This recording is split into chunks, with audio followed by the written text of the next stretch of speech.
চট্টগ্রাম শহরের বুক চিরে মাথা তুলে দাঁড়িয়ে আছে শহরের সবচেয়ে উঁচু পাহাড় বাটালি হিল, যে পাহাড়কে অনেকে বলেন জিলাপি পাহাড়।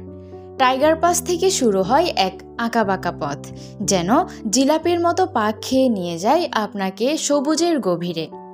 এই বাটালি হিলের সর্বোচ্চ চূড়াটি পরিচিত শতায়ু অঙ্গন নামে। প্রায় 280 ফুট উচ্চতার এই স্থান থেকে এক নজরে দেখা যায় পুরো চট্টগ্রাম শহর আর বঙ্গোপসাগরের মনোমুগ্ধকর দৃশ্য। জিলাপি পাহাড় নামেও পরিচিত এই পথের প্রতিটি বাঁকে নির্মল বাতাস আর সবুজের পরশ মনে জাগায় অন্যরকম প্রশান্তি। তাই ভ্রমণকারী কিংবা শহরবাসীর কাছে শতায়ু অঙ্গন এখন এক আদর্শ বিনোদন কেন্দ্র ও স্বাস্থ্যকর আশ্রয়। শুধু সৌন্দর্য নয়, ইতিহাসও বয়ে বেড়ায় এই পাহাড়। দ্বিতীয় বিশ্বযুদ্ধের সময় এখানে বসানো হয়েছিল বিমান বিধ্বংসী কামান, আর তারও আগে ছিল একটি বাতিঘর, যেখান থেকে দূর সমুদ্রের জাহাজ পেত দিক নির্দেশনা।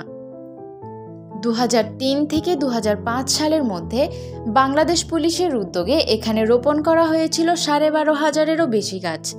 জলপাই, কাঁঠাল, লিচু, চন্দন, কফি সব মিলিয়ে আজ বাটালি হিল এক জীবন্ত সবুজ জাদুঘর।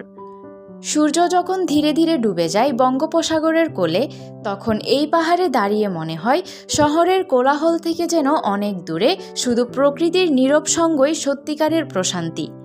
Desk report, radio Sagorgiri, Sitakunda, Chittagong.